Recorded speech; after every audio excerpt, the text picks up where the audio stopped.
আবু হুরায়রা রাদিয়াল্লাহু তাআলা আনহু বলেন, রাসূল সাল্লাল্লাহু আলাইহি সাল্লাম বলেছেন, ইন্নাল্লাহ তাইয়্যিব লা ইয়াকবালু ইল্লা তাইয়্যিবা, নিশ্চয় আল্লাহ তাআলা পবিত্র, পবিত্র ছাড়া কবুল করেন না, হালাল ছাড়া আল্লাহ বিচারের মাঠে কোনো ইবাদত কবুল করবেন না।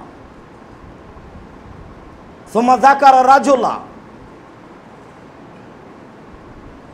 তারপর তিনি একটা লোকের কথা বললেন, ইতিলি সাফারা, যে লোকটা লম্বা সফরে রয়েছে, আসাসা আকবারা, মাথার চুলগুলি এলোমেলো হয়ে গেছে, ঠিক মতো গোসল করেনি, ঠিক মতো চিরনি করেনি, বিপদে পড়ে এমুদ্দয়াদাইহে, হাত দুটি আল্লাহর দরবারে উঠিয়েছে, আবার বলছে, হে আমার প্রতিপালক, আমি বিপদে পড়েছি, তুমি আমাকে উদ্ধার করো।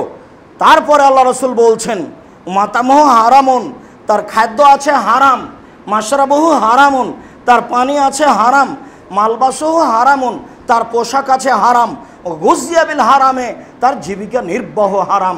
আন্না ইস্তাজাবুল্লাহু, তার দোয়া কি করে কবুল হতে পারে? তার দোয়া কবুল হবে না। তিনটে কারণ আছে দোয়া কবুলের। এখন এক, মুসাফির। আল্লাহ নবী বলেছেন 3 শ্রেণীর মানুষের দোয়া কবুল হয়। তার এক শ্রেণীর মানুষ হলো মুসাফির, আর এক শ্রেণীর মানুষ হলো বাপ মা, আর এক শ্রেণীর মানুষ হলো মাজলুম। একটা হিন্দু মানুষের বাড়ি আপনি জোর করে দখল করে নিয়েছেন, ও হলো মাজলুম। একটা হিন্দু ছেলের ভ্যানে উঠেছেন, টাকা না দিয়ে 1 থাপ্পড় দিয়ে চলে গেলেন, ও হলো মাজলুম, আপনি হলেন জালেম। এই হিন্দু যদি বলে আল্লাহকে, আল্লাহ তুমি তার বিচার করো, তা আপনার সব কিছু হারিয়ে যাবে। ও পরকালে কিছু পাবে না, কিন্তু তার কথাটা ইহকালে কবুল হবে। তার নাম মাজলুম। মাজলুমের কথা কবুল হয়, মুসাফিরের কথা কবুল হয়, বাপ মায়ের কথা কবুল হয়, মাজলুমের কথা কবুল হয়। লোকটা বিপদে পড়েছে, কোনো জুলুম তার উপরে হচ্ছে, লোকটা মুসাফির আছে, আবার হাত তুলে দোয়া করলে হাত ফেরত দেওয়া হয় না। হাত তুলে দোয়া করলে আল্লাহ একটু লজ্জা পায়, কেমনে হাতখান ফিরিয়ে দিই, আচ্ছা যাও, যেটা তুমি চাচ্ছ সেটা দিয়ে দিলাম। এটা আল্লাহর বৈশিষ্ট্য। হাত তুলে দোয়া করলে খালি হাত ফিরিয়ে দিতে লজ্জা পান। তাহলে মুসাফির দোয়া কবুল হবে, তাহলে মাজলুম দোয়া কবুল হবে, তাহলে হাত তুলে দোয়া করছেন তার মানে দোয়া কবুল হবে। এতগুলি অবস্থান থাকার পরেও কবুল হলো না কেন? পানি হারাম ছিল, খাদ্য হারাম ছিল, পোশাক হারাম ছিল, জীবিকা নির্বাহ হারাম ছিল, দোয়া কবুল হলো না, যদিও বিপদে আছে। সম্মানিত দিনী ভাই বোন, বলছিলাম ইবাদতের জগতে সবচেয়ে গুরুত্বপূর্ণ কাজ হলো হালাল রুজি। সালাত সবচেয়ে দামি ইবাদত, মানে গুরুত্বপূর্ণ ইবাদত, এটা আমি বুঝলাম, কিন্তু সালাত নির্ভর করে হালাল রুজির ওপরে। তাই তো বোঝা গেল শেষ পর্যন্ত তো কিছুই হলো না, থেকে গেল একটু কথা, হাত তুলে দোয়া। হাত তুলে দোয়া কবুল হয়, এই কথাই ঠিক। চন্দ্রগ্রহণে হাত তুলে দোয়া করতে হয়, সূর্যগ্রহণে হাত তুলে দোয়া করতে হয়, বিপদে পড়ে হাত তুলে দোয়া করতে হয়, ছেলে মেয়ের জন্য হাত তুলে দোয়া করতে হয়, কবরস্থানে গিয়ে হাত তুলে দোয়া করতে হয়, কাবাঘর দেখে হাত তুলে দোয়া করতে হয়, সাফা পাহাড়ে উঠে হাত তুলে দোয়া করতে হয়, মারোয়া পাহাড়ে উঠে হাত তুলে দোয়া করতে হয়। পরের 2 দিন পাথর মারার পরে প্রথম 2টি এর পিলারের পাশে আপনার জামরাতে হাত তুলে দোয়া করতে হয়। হাত তুলে দোয়া করলে আল্লাহ খালি হাত ফিরিয়ে দেন না, এই কথাই ঠিক। তবে সালাতের পরে, বক্তব্যের পরে, জানাজার পরে, সভা সমিতির পরে, ঈদের মাঠে, বিবাহের বৈঠক শেষে এইসব জায়গাতে হাত তুলে দোয়া করলে রাসূলকে অপমান করা হয়, এ কথাও ঠিক। হাত তুলে আপনি দোয়া করেন। একটা বই পাওয়া যায় আব্দুর রাজ্জাক বিন ইউসুফের, বইটার নাম হচ্ছে আইনে রাসূল সাল্লাল্লাহু আলাইহি ওয়াসাল্লাম দোয়া অধ্যায়। জানি না আপনি কিনেছেন কি না, আমার জানা নাই। তবে যদি না কিনে থাকেন তাহলে জীবনের একটা বড় ভুলের মধ্যে এটা একটা ভুল। আমি কত শ্রম দিয়েছি এটা আপনাকে আমি বুঝাতে চাচ্ছি না, তবে আমি চেষ্টা করেছি কত শহীদ হাদিস আছে হাত তুলে দোয়া করার, সেটা জমা করার চেষ্টা করেছি। কত জয়ীফ হাদিস আছে হাত তুলে দোয়া করার, সেটা জমা করার চেষ্টা করেছি। কতটা স্থানে আল্লাহর নবী হাত তুলে দোয়া করেছেন, সেই জায়গাগুলো উল্লেখ করার চেষ্টা করেছি। আর আপনার কাছে 100 টাকাই ভারী হলো, এত শ্রম আপনার কাছে মূল্যায়নকর হলো না? ভুল হিসাব নিজে কিনে নিয়ে গেলে ছেলে পড়তে পারে, মেয়ে পড়তে পারে, বৌমা পড়তে পারে, আত্মীয় স্বজন পড়তে পারে। আর আমার জীবনের সবচেয়ে গুরুত্বপূর্ণ কাজ হচ্ছে মাসিক আল ইতিসাম পত্রিকা। জামিয়া সালাফের মুখপাত্র পত্রিকা মাসিকা লিতেসাম পত্রিকা, যাতে 50টা প্রশ্নের উত্তর আছে। দুয়ার বইটি কিনলে আমার ব্যক্তিগত উপকার হবে, আর মাসিকা লিতেসাম পত্রিকা ক্রয় করলে জাতির উপকার হবে। কোনোদিন পৃথিবীর কোনো বাঙালি যেন মাসিকা লিতেসাম পত্রিকাকে দুর্বল দৃষ্টিতে না দেখে। এর জন্য আমি বলে যাচ্ছি, জব আমাকে দিতে হবে না, দিলে আপনাকে দিতে হবে। আমি 50টা প্রশ্ন উত্তর দেওয়ার চেষ্টা করেছি। 10 জন মুফতির মাধ্যমে সবাকেই বেতন দেওয়া হয়। যারা কর্মচারী তাদের বেতন দেওয়া হয়, যারা মুফতি তাদের বেতন দেওয়া হয়। আমি খাকসার সাধারণ মানুষ আপনাদের সাথে আছি। আমি নিজে ইবাদত করে বিচারের মাঠে টিকতে পারবো, এটা আমার মনে বলে না। যদি আপনাদের পক্ষ থেকে কোনো দোয়া থাকে, যদি আপনাদের পক্ষ থেকে আল্লাহর কাছে কোনো কথা কবুল হয়ে যায়, তাহলে হয়তো সফল হতে পারবো কি না তা আমি বলতে পারছি না। জাতির সামনে আমি ধর্মের নামে কোনোদিন ফাঁকি দিইনি, তবে জাতি যতটুকু মূল্যায়ন করেছে, আমার না চাইতে টাকা দিয়েছে, সেই টাকার জবাব যদি আমাকে বিচারের মাঠে দিতে হয় তাহলে কি হবে তা আমি বলতে পারছি না। তবে আমি জাতির কাছে কোনোদিন পয়সা চাইনি। আমি জাতিকে বলেছি, জামিয়া সালাফি আপনাদের জন্য থাকছে সম্পদ। আমার মনে বড় স্বাদ, এদেশের মাটিতে আমি উন্নত মানের প্রতিষ্ঠান গড়বই গড়ব ইনশাআল্লাহ, যেখানে বাংলা, ইংরেজি, আরবি উন্নত মানের শিক্ষা ছেলেমেয়েরা করবে এবং জাতির অন্যায়ের বিরুদ্ধে লড়বে মুখে কলমে মিডিয়ায়। এই অপেক্ষায় আমি আছি। সেটাই জামিয়া সালাফিয়া।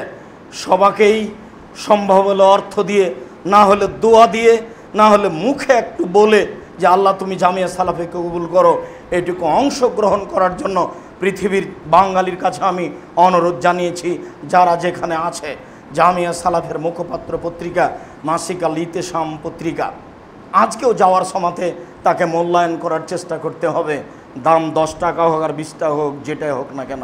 সম্মানিত দিনী ভাই বোন, বলছিলাম রাসূল সাল্লাল্লাহু আলাইহি সাল্লাম বলেন, আল হালালু বাইয়িন, হালাল হচ্ছে স্পষ্ট, আল হারামু বাইয়িন, হারাম হচ্ছে স্পষ্ট, ও বাইনাহুমা মুস্তাবিহাতুন, এই দুইটার মধ্যে একটা সন্দেহযুক্ত খাদ্য রয়েছে, সন্দেহযুক্ত ব্যবসা রয়েছে, সন্দেহযুক্ত চাকরি রয়েছে, সন্দেহযুক্ত উপার্জন রয়েছে। বুঝতে পারিনি এটা ঠিক না বেঠিক। পরের বাক্যে রাসূল সাল্লাল্লাহু আলাইহি সাল্লাম বলেন, ফামান ইত্তাকা মিনা শুবহাত, সন্দেহ থেকে যদি মানুষ বেঁচে যায়, ইস্তাবরালি দীনহি ওয়া ইরজিহি, সে তার উপার্জনকে, তার সম্মানকে, তার দিনকে ঠিক করে নিল। সন্দেহের মধ্যে যাব না, তাহলে সে তার দিনকে ঠিক করে নিল, সে জান্নাতে যাবে। অমান আকাফি শুবহাতে আকাফিল হারামে, যে সন্দেহের মধ্যে পড়ল সে হারামের মধ্যে পড়ল। চূড়ান্ত সিদ্ধান্ত নেই যার, সেটা চূড়ান্ত হারাম। চূড়ান্ত সিদ্ধান্ত নেই যার, সেটা চূড়ান্ত হারাম। যে চাকরির চূড়ান্ত সিদ্ধান্ত নেই সেটা চূড়ান্ত হারাম। যে ব্যবসার চূড়ান্ত সিদ্ধান্ত নেই সেটা চূড়ান্ত হারাম। যেই জমি জায়গার চূড়ান্ত সিদ্ধান্ত নেই সেই জমি জায়গা ভোগ করা চূড়ান্ত হারাম। দলিল খুঁজে পায় না, তবে আমার বাপ দাদা ভোগ করে আসছে, ছেড়ে দিতে হবে ওই জমি, মরলেই সব কিছু বন্ধ। ছেলেমেয়ের সুবিধার জন্য ওখানে যেতে হবে না। আমি কিন্তু আপনাকে রুজি কম করে উপার্জন করতে বলিনি, আমি সবসময় আপনাকে রুজি বেশি করে উপার্জন করতে বলি। আমি চকলেট বিক্রি করে খেতে বলেছি, এটা শেষ স্তরে। আমি মানুষের বাড়িতে দিন মজুর হিসাবে থাকতে বলেছি, এটা জীবনের শেষ স্তরে। আমি বলেছি বৈধ রুজির জন্য বাপের জমি বিক্রি করে কোটি টাকার ব্যবসা করেন, সেটাই ভালো। কলকাতাতে হিরোইন কিনে ঢাকায় বিক্রি করে একদিনে ধনী হতে হবে না। কোটি টাকা ব্যাংকে লোন নিয়ে বাড়ি গাড়ি করতে হবে না। শ্বাস বন্ধ হয়ে গেলে ফাঁসি হয়ে যাবে। ফাঁসি পৃথিবীর কোনো মানুষ রক্ষা করতে পারবে না, টাকা পয়সা দিয়ে কেউ রক্ষা করতে পারবে না। জিবরাইলের ক্ষমতা নেই আপনার ফাঁসি রক্ষা করার, তার নাম হারাম রুজি। পৃথিবীর কোনো মানুষ, কোনো ফেরেশতা, কবি নবী রাসূল, পৃথিবীর কোনো মানুষ, কোনো নবী, কোনো ফেরেশতা বিচারের মাঠে আপনার ফাঁসি রক্ষা করতে পারবে না। তার নাম হচ্ছে কর্জ, তার নাম ঋণ। সব পাপ ক্ষমা হয়ে যাবে, ঋণ ক্ষমা হবে না। আল্লাহ নবী বললেন, লোকটার ঋণ আছে? জি আছে। কেউ পরিশোধ করবে? জি আছে আমি। আচ্ছা ঠিক আছে, জানাজা পড়ালাম। আর একটা, লোকটার ঋণ আছে? জি। কেউ পরিশোধ করবে? কেউ দাঁড়ায় না। তখন তিনি বললেন, ঠিক আছে জানাজা করো, আমি গেলাম। তার মানে আপনার জানাজা হবে না। ঋণ আছে, ব্যাংকে টাকা নিয়ে অনেক কিছু করলেন, বাড়ি গাড়ি করলেন, আপনি বুঝতে পারেননি, শ্বাস বন্ধ হওয়ার সাথে সাথে ফাঁসি হয়ে যাবে। কেউ রক্ষা করতে পারবে না, পৃথিবীর কোনো কিছু রক্ষা করতে পারবে না। আল ইয়াউমা লা তামলিকু নাফসুন লিনাফসিন শাইআ, আল ইয়াউমা আল আমরু লিল্লাহ। আজ কোনো মানুষ কোনো মানুষের কোনো উপকার করতে পারবে না, একাচ্ছত্র মালিকানা আমার হাতে। আইনাল জাব্বার আইনাল মুতাকাব্বির, স্বৈরাচারী, স্বেচ্ছাচারী, অহংকারী, বদমেজাজিরা কোথায়? আনা মালিকুল আমলাক, আমি হচ্ছি রাজাধিরাজ। এই ঘোষণা দিয়ে বিচার শুরু হবে, তার নাম কাহার।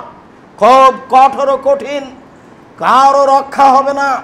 সামান্য কাজে যায়েন না, পয়সা উপার্জন করেন বেশি করে। আমি এ কথাই বলছি, বলতে গিয়ে বলেছি 600 কিলোমিটার যেতে হবে, টাকা পয়সা নেই, খুব দুর্দিন, প্রচণ্ড রৌদ্র, বাইরে হাঁটা যায় না, যেতে হবেই। রাসূল আদেশ করেছে, খানা পানি নেই, কিছুই নেই, গাছে ফল পেকে এসেছে মাত্র, দুর্দিন আর দুর্দিন, প্রচণ্ড রৌদ্র, মাঠে না রাস্তায় নামা যায় না, যেতেই হবে। কালকে আদেশ, ওমর কি দিতে পারো? অর্থ সম্পদের অর্ধেক দিলাম। ভালো কথা, আজকে সবকে ঠগিয়ে দিব। ওমরের হিসাব। আবু বকর সিদ্দিক কি দিতে হবে? আবু বকর সিদ্দিক রাদিয়াল্লাহু তাআলা বলেন, আপনাকে আর আল্লাহকে বাড়িতে রেখে যা আছে সবই দিয়ে দিলাম। হতে পারে যে ভ্যান ভাড়া হবে না, তবে তিনি যা বলেছেন এই বাক্য ডিঙ্গিয়ে পৃথিবীর কোনো মানুষ আর আগে যেতে পারবে না। ও দিয়ে ভ্যান ভাড়া হবে না। উসমান কি করতে হবে? উসমান বলেন, আল্লাহর নবী, যত মানুষ তাবুকের যুদ্ধে যাবে সমস্ত মানুষের অর্ধেকের যাতায়াত খরচ, খাওয়া খরচ আমি দিব। তার মানে 30,000 মানুষ আছে, 3 মাস লাগবে যেতে আসতে। 15,000 মানুষকে 3 মাস খাওয়াবেন। 15,000 মানুষকে 15,000 উঁট দিবেন। একটা উঁটের দাম যদি 1 লক্ষ টাকা হয়, তাহলে 15,000 উঁটের দাম কত? তার নাম ধনী। কখনো আপনি ছেলে মেয়েকে নিঃস্ব করে ছেড়ে যাবেন না। আল্লাহ নবী বলছেন যে ছেলে মেয়েকে নিঃস্ব করে ছেড়ে যায় না, যে আর একজনের কাছে হাত পাতবে, সাবধান। হাদিস বুখারী মুসলিম। আল্লাহ নবী বলছেন, দেওয়া হাত খান গ্রহণ করো, নেওয়া হাত খান গ্রহণ করিও না।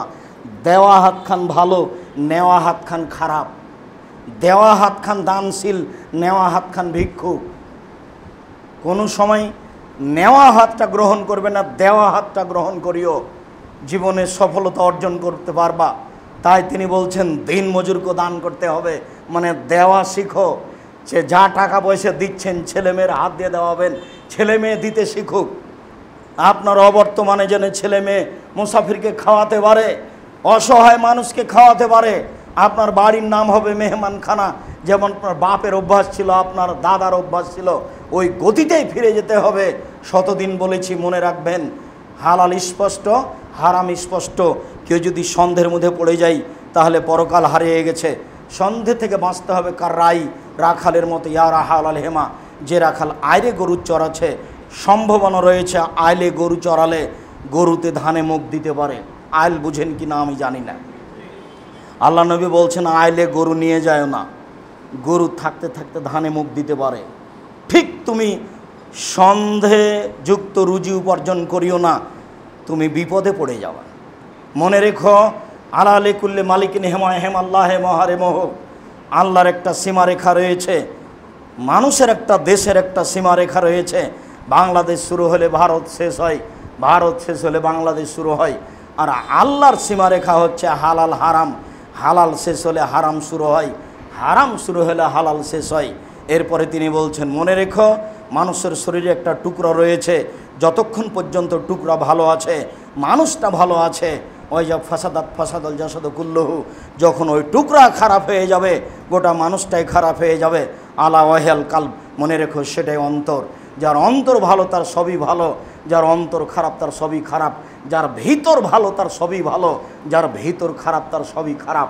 আপনার সাথে বলে গেছে একরকম, ওটা মুখে বলেছে, ভিতরে আর একটা ছিল, সেই সবচেয়ে খারাপ মানুষ বলে রাসূল সাল্লাল্লাহু আলাইহি ওয়াসাল্লাম উল্লেখ করেন। হালাল রুজির ব্যাপারে বাহির ভিতর সবটা সমান হতে হবে। আল্লাহ তুমি তৌফিক দান কর, আল্লাহুম্মা আমিন। আল্লাহুম্মা সাল্লি আলাইহি, আল্লাহুম্মা বারিক আলাইহি। আলহামদুলিল্লাহ ওয়াহদা, ওয়াসসালাতু ওয়াসসালামু আলা মান লা নাবিয়্যা বাদা। আবু হুরায়রা রাদিয়াল্লাহু তাআলা আনহু বলেন, এতি আলান নাসে জামানুন, মানুষের উপরে এমন একটা সময় চলে আসবে, মানুষ বিবেচনা করবে না উপার্জনের সময় আমিনাল হালাল আমিনাল হারাম, এটা বৈধ না অবৈধ, তার উপার্জনের ব্যাপারে কোনো বিবেচনা থাকবে না, চিন্তা ভাবনা থাকবে না। এই হাদিসটা আবার বুখারী মুসলিম এইভাবে এসেছে। আনাস রাদিয়াল্লাহু তাআলা আনহু বলেন, রাসূল সাল্লাল্লাহু আলাইহি সাল্লাম বলেছেন, লাল ফাকর আকশা আলাইকুম, তোমরা দরিদ্র হয়ে যাওয়া এ ভয় আমি করি না। আমার উম্মাত দরিদ্র হবে এ ভয় আমি করি না। আমার উম্মাত ধনী হয়ে যাবে এ কথাই ঠিক, কেউ ভিক্ষে নেবে না, সেদিন চলে আসবে। তবে আমার ভয় হচ্ছে যে বসেতাত আলাইকুম দুনিয়া কামা বসেতাত মান কানা কাবলাকুম, তোমাদের সামনে পৃথিবী উপার্জনের প্রযুক্তি তুলে ধরা হবে। দেখা যাবে প্রযুক্তি আর প্রযুক্তি, টাকা আর টাকা, তখন তোমরা এসব টাকার পিছনে পড়ে যাবা। তুহলিকুম কামা হালাকাতহুম, তোমাদের এই টাকা তোমাদেরকে ধ্বংস করে দিবে, যেমন পূর্বের মানুষকে ধ্বংস করেছে। তারাও এভাবে প্রতিযোগিতার উপার্জনে রেখেছিল, এইভাবে মেশিন টিপলে রাতে রাতে টাকা, বুঝলো না যে উপার্জন করছে, কোথায় হালাল আর কোথায় হারাম, কারো বিবেচনার হিসাব নাই। টাকা জমা হচ্ছে এটাই তার মাথায় আছে, ব্যাংকের খবর তাই, এমনি উপার্জন তাই, ইন্স্যুরেন্সে চাকরি করে, কত ব্যবস্থা উপার্জনের, আপনি হিসাবই পাবেন না। 10 বছর পরে আরও উপার্জনের এরকম পথ পন্থা খুলে যাবে। আমি বলিনি এই কথা, হাদিস বুখারী মুসলিম। রাসূল সাল্লাল্লাহু আলাইহি সাল্লাম বললেন, ফাত্তাকুদ দুনিয়া ওয়াত্তাকুন নিসা, তোমরা মহিলা থেকে বেঁচে থাকো, পৃথিবী থেকে বেঁচে থাকো। মহিলা যেমন মানুষকে বিপদে ফেলতে পারে, পৃথিবীর টাকা পয়সা মানুষকে বিপদে ফেলতে পারে, এ কথাই ঠিক। তাই তিনি বললেন, পৃথিবী থেকে বেঁচে থাকো, না বুঝে পৃথিবী উপার্জন করে নইলে তোমাকে ধোকায় ফেলে দিবে। আর দুনিয়া হুলুয়াতুন খাজেরা, পৃথিবী হচ্ছে মিঠা বস্তু, সাবধান। একলহল বারল ফাজর, ভালো মানুষও খায়, মন্দ মানুষও খায়, অতএব বিবেচনা করে খাও। ধনী হও তাতে আসে যায় না। বৈধ ব্যবসা করতে গিয়ে যদি কোটি টাকা জরিমানা লাগে তা লাগুক। স্টিমার এসে চট্টগ্রামে থেমেছে, যদি আজকে মাল নামাতে পারি তাহলে জরিমানা লাগবে না, আর যদি কালকে নামে তাহলে রাতে 50,000 টাকা জরিমানা লাগবে সকালে। কিন্তু যার সিগনেচারে নামবে, আমি বলছি একটু সিগনেচার করে দেন, ও বলছে 50,000 টাকা লাগবে। আপনি দিয়ে করেন, আপনি তখন মাজলুম, কোনো সমস্যা নেই। আমার ব্যবসা বৈধ ছিল, ঠিক মতো এসেছে, কিন্তু ও সিগনেচার দেবে না, ও জালেম, আমি মাজলুম, ও ধরা খাবে, আমি ধরা খাবো না। আমার পৈতৃক সম্পত্তি খাজনা দিতে গিয়ে আমার কাছে বেশি টাকা নিচ্ছে, নইলে আমার পৈতৃক সম্পত্তি হারিয়ে যাবে। আমি মাজলুম, যে নিচ্ছে সে জালেম, জবাবও দিবে। আপনি টাকা দিয়ে পৈতৃক সম্পত্তি রক্ষা করেন, তখন আপনি জালেম নন, তখন আপনি মাজলুম। সম্মানিত দিনী ভাই বোন, বিবেচনা করেই উপার্জন করতে হবে, নইলে পরকাল হারাবে। আনাস রাদিয়াল্লাহু তাআলা আনহু বলেন, রাসূল সাল্লাল্লাহু আলাইহি সাল্লাম বলেছেন, মনে রেখো 4টা জিনিস আছে, যদি তোমার থাকে তাহলে তোমার সব কিছু আছে, মনে রেখো। আর এই 4টা যদি না থাকে তাহলে তোমার সব কিছু হারিয়ে গেছে, এটা মনে রেখো। 4টার একটা হচ্ছে ইফাতুন ফি তুমাদিন, বৈধ রুজি। বৈধ রুজি যদি থাকে সব কিছু আছে, ইহকাল আছে, পরকাল আছে। আর যদি বৈধ রুজি না থাকে তাহলে সব হারিয়ে গেছে, ইহকালও গেছে, পরকালও গেছে। বলছিলাম সম্মানিত দিনী ভাই বোন, বৈধ রুজি, রুজি যদি অবৈধ হয় সব কিছু হারাবে, এ কথাই ঠিক। জাবের রাদিয়াল্লাহু তাআলা আনহু বলেন, রাসূল সাল্লাল্লাহু আলাইহি সাল্লাম বলেছেন, কুল্লু লাহমিন নাবাতা মিনাস সুহতে কানাতিন নারা আওলা বিহি, যেই শরীর হারাম উপায়ে বাড়ে তার জন্য জাহান্নাম যথেষ্ট। রাসূল সাল্লাল্লাহু আলাইহি সাল্লাম বলেন, লা ইয়াদখুলুল জান্নাতা জাসাদুন গুযযিয়া বিল হারাম, যেই শরীর হারাম উপায়ে বড় হয় সেই শরীর জাহান্নামে যাবে। রাসূল সাল্লাল্লাহু আলাইহি সাল্লাম বলেন, হারামাল্লাহুল খামরা ওয়া সামানাহা, আল্লাহ তাআলা মদ হারাম করেছেন, তার ক্রয় বিক্রয় হারাম করেছেন। অল খিনজির ওয়া সামানহু, শোর হারাম করেছেন, তারা ক্রয় বিক্রয় হারাম করেছেন। অল মাইতাতা, মরা প্রাণী হারাম করেছেন, তার ক্রয় বিক্রয় হারাম করেছেন। অল আসনামা, পুতুল হারাম করেছেন, পুতুল বাড়িতে রাখবেন না, সেটা প্লাস্টিকের হোক, যেটাই হোক না কেন, সেটা কাগজের হোক, পলিথিনের হোক, পুতুল যেন কোনো প্রকার আপনার বাড়িতে না থাকে, তার আপনি ব্যবসা করবেন না। এর যত পথপন্থা আছে সব হারাম। রাসূল সাল্লাল্লাহু আলাইহি সাল্লাম বললেন, লা তাবিউল কায়নাত, গান বাজনা বাদ্যযন্ত্রের মাধ্যম ক্রয় করিও না, বিক্রয় করিও না। ওলা তাস্তারুহুন না, গান বাজনা বাদ্যযন্ত্রের মাধ্যম ক্রয় করো না। ওলা তুয়াল্লিমুহুন না, তোমরা গান বাজনা বাদ্যযন্ত্র শিখিয়ে দিও না। হেডমাস্টারের হেডমাস্টারই চলে না গান বাজনা বাদ্যযন্ত্র ছাড়া। রাসূল সাল্লাল্লাহু আলাইহি ওয়াসাল্লাম টোটাইলে না করে দিলেন। তারপরে তিনি বললেন সামানুহুন্না হারাম, এর মাধ্যমে যত পয়সা উপার্জন হবে সব হারাম। টাকা ছিল আপনার পৈতৃক সম্পত্তি বিক্রি করা, ওই যে দোকানে টাকা, আপনি সারা রাত সারাদিন চেষ্টা করে ব্যবসা করছেন, কিন্তু দোকানে টিভি ল্যাংটা মেয়ে নাচে, সব কিছু হালাল ছিল, ওর কারণে হারাম হয়ে গেল। আপনি হয়তো বা বুঝতে পারছেন না। রাসূল সাল্লাল্লাহু আলাইহি ওয়াসাল্লাম এভাবে বলেন। সম্মানিত দিনী ভাই বোন, হারামের সবচেয়ে বড় পথ হলো সুদ। যতগুলি হারামের পথ রয়েছে তার সবচেয়ে বড় পথ হলো সুদ। সুদ দিয়ে আপনার জীবিকা নির্বাহ বিভিন্নভাবে হারাম হবে, তবে আপনি যেখানে নিরুপায় সেটা ভিন্ন কথা। আল্লাহ তাআলা বলেন ইয়ামহুকুল্লাহু রিবা ওয়া ইউরবিস সাদাকাত, আল্লাহ দানের পয়সাকে বাড়িয়ে দেন আর সুদের পয়সাকে কমিয়ে দেন। সুদ খেলে ভিক্ষুক হতেই হবে, আজ হোক আর কাল হোক। আল্লাহ তাআলা বলেন আহাল্লাহুল বাইয়া ওয়া হারাম রিবা, আল্লাহ ক্রয় বিক্রয় ব্যবসাকে হালাল করেন আর সুদকে হারাম করেন। আল্লাহ তাআলা বলেন ইয়া আইয়ুহাল্লাযিনা আমানু লা তাকুলু রিবা আজাফা মুজাফা, হে পৃথিবীর মানুষ যারা আল্লাহকে বিশ্বাস করো, পরকালকে বিশ্বাস করো, তোমরা সুদ খায়ো না। আল্লাহ তাআলা বলেন ইয়া আইয়ুহাল্লাযিনা আমানু তাকুল্লাহ, হে পৃথিবীর মুসলিম পুরুষ নারী তোমরা আল্লাহকে ভয় করো। দারু মা বাকিয়া মিনার রিবা, যত সুদের লেনদেন আছে সব ছেড়ে দাও, সুদ হারাম। রাসূল সাল্লাল্লাহু আলাইহি ওয়াসাল্লাম বলেন লানাল্লাহু আকালা রিবা ওয়া মুকিলাহু ওয়া কাতিবাহু ওয়া শাহিদাইহি, আল্লাহর নবী অভিশাপ করেন যে সুদ খায়, যে সুদ দেয়, যে সুদ লিখে, যে সুদের সাক্ষী থাকে, সবাই একই রকম পাপী, সবাই অভিশপ্ত। রাসূল সাল্লাল্লাহু আলাইহি ওয়াসাল্লাম এই কথা বলেন। রাসূল সাল্লাল্লাহু আলাইহি ওয়াসাল্লাম বলেন দিরহাম রিবা ইয়াকুলু রাজুল আলাম আসাদু মিন সিত্তাতি সালাসিনা জিনিয়া, কেউ যদি জেনে শুনে 1 টাকা সুদ খায় 36 বার জেনা করে যত পাপ হবে, 1 টাকা সুদ খেলে তার চেয়ে বেশি পাপ হবে। সুদেরই পাপ এমন একটা পাপ যার ভাষা যেভাবে উল্লেখ হয়েছে আল্লাহর নবী আর কোনো পাপের ভাষা এভাবে উল্লেখ করেননি। জানেন কি পৃথিবীতে সবচেয়ে বড় পাপ কোনটি? পৃথিবীতে সবচেয়ে বড় পাপ শিরক, কিন্তু তার ভাষা এরকম নয়। জানেন কি পৃথিবীতে দ্বিতীয় মহাপাপ কি? পৃথিবীতে দ্বিতীয় মহাপাপ হলো পিতামাতার অবাধ্য চলা, তবে তার ভাষা এরকম নয়। জানেন পৃথিবীতে তৃতীয় মহাপাপ কি? পৃথিবীতে তৃতীয় মহাপাপ হলো মিথ্যা সাক্ষী দেওয়া। পাবনা জেলায় কতগুলো মানুষ 20 বছর থেকে জেলে আছে, ও নিজেই জানে না আমি কেন জেলে। জজ জানে না ঘটনা কি, উকিল জানে না ঘটনা কি, সবাই না জানার উপরে ফাঁসি দিয়েছে, আজীবন জেল। ও নিজেও জানে না আমি কেন জেলে, ঘটনার দিন তো আমি রংপুরে ছিলাম, আমি কিভাবে অপরাধী বুঝতে পারেননি। রাসূল সাল্লাল্লাহু আলাইহি ওয়াসাল্লাম বলছেন পরিস্থিতি এরকমই হবে। মিথ্যা সাক্ষী, এমন সাক্ষী লোকটা বলছে আমি তাকে 2 চোখে মারতে দেখেছি, জজের সামনে বলছে, অথচ বলছে যার কথা ও সেদিন রংপুরে ছিল। বুঝতে পারছেন না মনে হয়? তার নাম মিথ্যা সাক্ষী। এটা হলো পৃথিবীতে তৃতীয় মহাপাপ। মানুষকে হত্যা করা পৃথিবীতে 4র্থ মহাপাপ। এখনও আপনার সুদ আসেনি সিরিয়ালে, তাহলে সুদ মহাপাপে কথা ঠিক, তবে সিরিয়ালে অনেক পরে। এরপরও তার ভাষাগুলি কেমন দেখুন। রাসূল সাল্লাল্লাহু আলাইহি ওয়াসাল্লাম বলছেন কেউ যদি জেনে শুনে 1 টাকা সুদ খায় তাহলে 36 বার জেনা করে যত পাপ হবে, 1 টাকা সুদ খেলে তার চেয়ে বেশি পাপ হবে।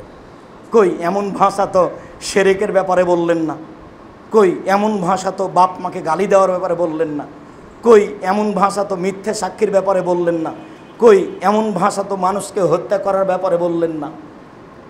তার মানে এই পাপে সমাজ নষ্ট হয় সুদের পাপে, যার কারণে সব এই পাপে ঘেরা পড়বে, যার কারণে এই পাপটা এইভাবে উল্লেখ রয়েছে। রাসূল সাল্লাল্লাহু আলাইহি ওয়াসাল্লাম বলেন আর রিবা সাবুনা জুজান আইসারান কাজুল উম্মাহু, সুদের পাপের 17টি ভাগ রয়েছে। ছোট ভাগ হলো মার সাথে জেনা করলে যেমন পাপ হয়। নেন এবার কি দিয়ে আপনাকে বুঝাবো সুদ কি জিনিস, অথচ প্রায় মানুষই সুদের সাথে জড়িত। কিস্তি না হলে আপনার দিন চলে না। আপনাকে আমি ভিক্ষা করে খেতে বলিনি, তবে ভিক্ষা করে খাওয়া জায়েজ, কিস্তি তোলা জায়েজ নয়। আমি কোনোদিন কাউকে ভিক্ষা করে খেতে বলিনি। ভিক্ষা করা কাজ ভালো নয়, কেননা ওটা এভাবে নিতে হয়। কোনটা ভালো? যেটা এইভাবে দেয়। বাড়ি থেকে বের হবেন তার আগে মাকে বলে দিবেন, বোনকে বলে দিবেন, স্ত্রীকে বলে দিবেন, শোনো বাড়ি থেকে বের হওয়ার সময় আমার দিও, 10 টাকা 20 টাকা দিও। ভিক্ষুক চাইলে খালি দেখি 500 টাকা নোট, তখন বলি মাফ করো, মাফ করো। ও কত অপরাধ করেছে, দিনরাত মাপ চাচ্ছেন কেন, এত হিসাব কেন? আজ থেকে অনুরোধ জানাচ্ছি, আর কোনো দিন বাড়ি থেকে বের হবেন না খুচরা টাকা ছাড়া। পকেটে যেন খুচরা টাকা থাকে জরুরিভাবে। এই যে একটু পরে কোটাটা সামনে দিয়ে ঘুরবে, তখন দেখবেন যে গোটা টাকা আছে 500 টাকা, কেমনে দিই? তখন ধীরে কোটাটা পাশে করে দিবেন, দিতে পারবেন না কিছু। কেন? বের হওয়ার সময় 10টা টাকা পকেটে ছিল না, 20টা টাকা 50টা টাকা পকেটে ছিল না। জরুরি অনুরোধ, শুধু অনুরোধ নয়, আপনি দিনী ভাই হিসাবে জরুরি আদেশ আপনার স্ত্রীকে বলে দিবেন, আপনার মাকে বলে দিবেন, আপনার বোনকে বলে দিবেন, শোনো আমি যখন বের হবো ব্যাগটা হাতে করে, তখন আমার পকেটে 50টা 200টা একটা খুচরা টাকা দিয়ে দিও। যত ফকির আসবে আমি যেন 10টা টাকা দিতে পারি। মসজিদে যখন এটা কোটাটা আমার সামনে দিয়ে যাবে, তখন যেন আমি 20টা 50টা টাকা দিতে পারি।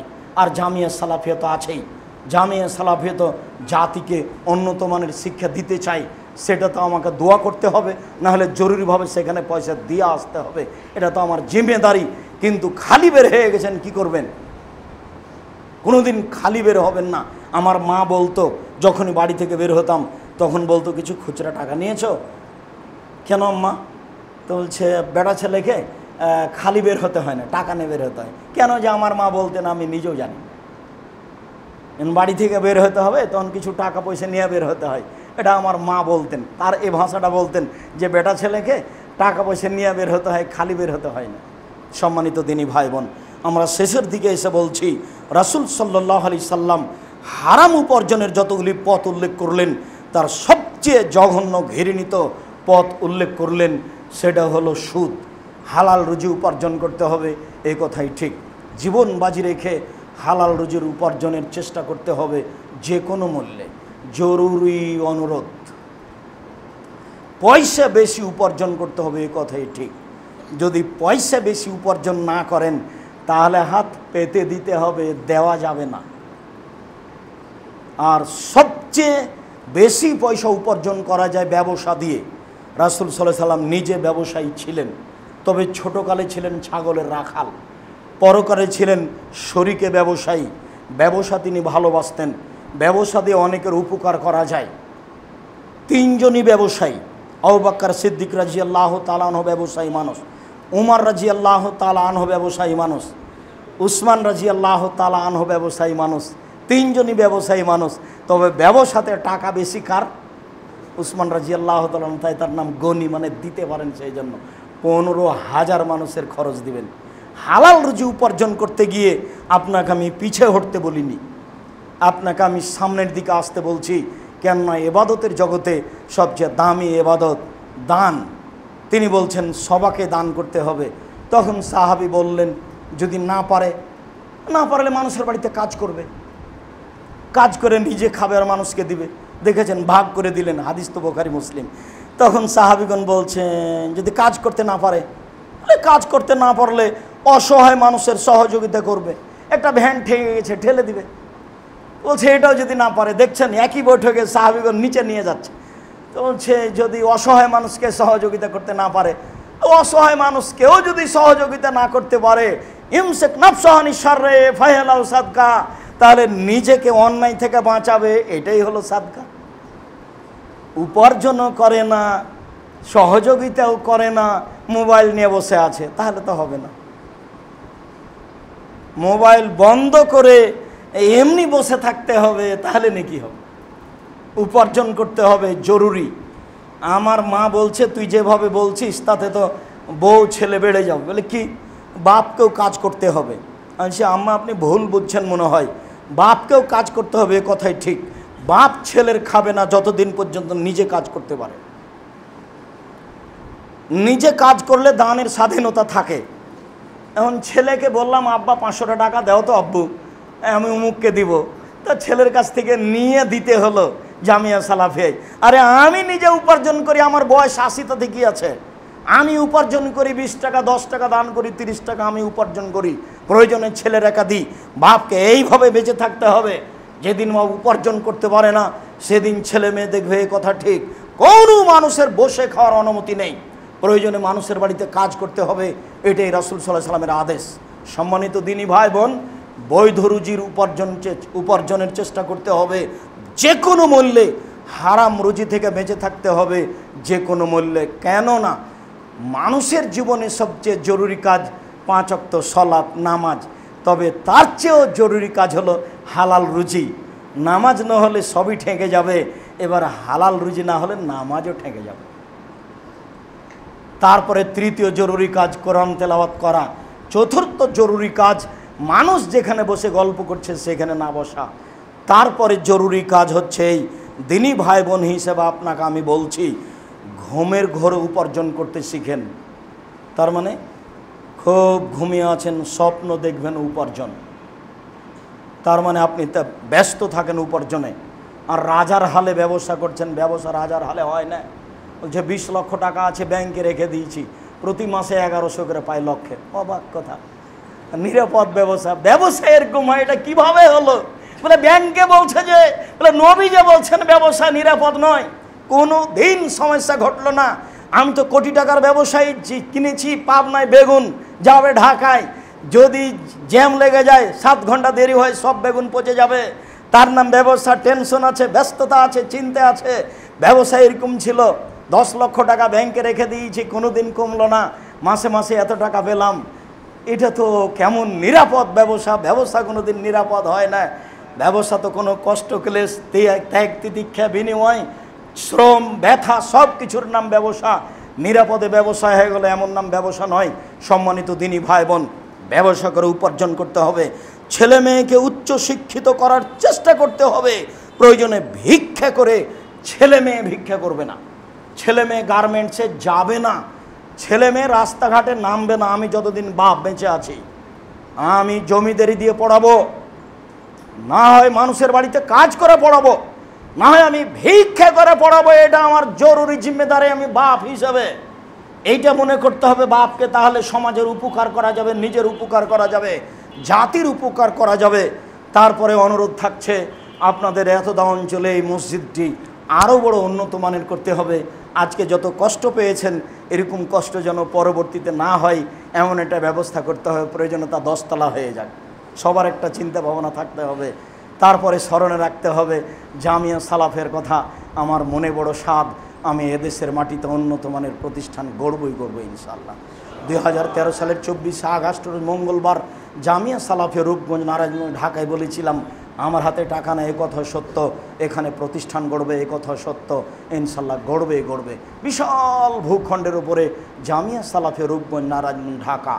2016 সালের 17 ফেব্রুয়ারি রোজ বুধবার বিকাল 4:30টার দিকে বলেছিলাম জামিয়া সালাফিয়া ডাঙ্গিপাড়া পবা রাজশাহীর মাঠে আমার হাতে টাকা নেই, এ কথা সত্য, এখানে প্রতিষ্ঠান গড়বে, এ কথা সত্য, ইনশাল্লাহ গড়বে। আরও প্রতিষ্ঠান জামিয়া সালাফিয়া তেঘরা বিরল দিনাজপুর, আরও প্রতিষ্ঠান জামিয়া সালাফিয়া 6 মাইল বাবুগঞ্জ বরিশাল, আরও জামিয়া সালাফিয়া অন্যান্য জেলায় গড়বে ইনশাআল্লাহ। সমস্ত প্রতিষ্ঠানের জন্য আপনি আন্তরিকভাবে দোয়া করবেন। আপাতত এই 2 প্রতিষ্ঠানে 3850 জন ছেলে মেয়ে পড়াশোনা করে, তার 500 জন অসহায় আর 210-15 জন এতিম, যাদের লালন পালন আপনারা করে থাকেন। এই 2 প্রতিষ্ঠানের শিক্ষক শিক্ষিকা কর্মচারীর প্রতি মাসে বেতন লাগে প্রায় 20 লক্ষ। জামিয়া সালাফিয়া ডাঙ্গিপাড়ায় একটা আবাসিক ভবন নির্মাণ হতে যাচ্ছে, যাতে ছাত্র পড়াশোনা করবে 5000 একসাথে। জামিয়া সালাফিয়া ডাঙ্গিপাড়া পবা রাজশাহীর বায়তুল হাম জামে মসজিদে একতলায় মুসল্লি ধরে প্রায় 3000। জামিয়া সালাফিয়া রূপগঞ্জ নারায়ণগঞ্জ ঢাকার বায়তুল হাম জামে মসজিদ 200 শতক জমির উপরে তৈরি হতে যাচ্ছে, যার একতলায় মানুষ সালাত আদায় করতে পারবে 10,000 একসাথে ইনশাআল্লাহ। এইসব প্রতিষ্ঠানগুলি আপনার সামনে রয়েছে, এর জন্য আন্তরিকভাবে দোয়া করবেন। এটা আমার পক্ষ থেকে আপনার দিনী ভাই হিসাবে প্রথম দাবি। এরপরে দ্বিতীয় দাবি, দানের হাত প্রশস্ত করবেন। এরপর তৃতীয় দাবি, জামিয়া সালাফের পক্ষ থেকে, জামিয়া সালাফের মুখপাত্র পত্রিকা মাসিক আল ইতিসাম পত্রিকা সবার অন্তরের প্রতিষ্ঠান, সবার ভালোবাসার পত্রিকা মাসিক আল ইতিসাম পত্রিকা, যাতে রয়েছে 50টা প্রশ্নের উত্তর, যাতে আপাতত আছে 10 জন মুফতি, যাদের মাধ্যমে ফতোয়া বের হয়ে আসে। প্রত্যেক মাসে বৈঠক বসে, আমি সে বৈঠকের দায়িত্ব পরিচালনা করি। আরও অন্য বই আছে, পড়েন আপনারা। আবদুল্লাহর বই পড়েন, তার বইয়ের সাথে ভালোবাসা রাখেন, কেননা আমিও নিজে তার বই পড়ি। ও বক্তব্য দিলে আমিও দেখি, তখন আমাকে শিশু বলে মনে হয়, আমি মনে হয় সবগুলো পড়িনি এমনটা যেন মনে হয়। তো আমি আপনাদেরকে আন্তরিকভাবে দোয়া করার জন্য বলি যে তাদের উপরে যেন মানুষের বদ নজর না লাগে, তারা যেন জাতির খিদমত করতে পারে, ওদের খিদমত যেন আল্লাহ কবুল করেন। আর আমার জন্য একটু ভাঙাচোরা করিয়ে না, আমি আপনাদের জন্য দোয়া করি, আল্লাহ যেন আপনাদের হেফাজতে রাখেন। অর্থ সম্পদে বরকত দান করেন। আবদুল্লাহর মিন্নাতুল বাড়ি কিনেন, আপনার ওই হালান কি রিজিক বই কিনেন, আরও বই কিনেন।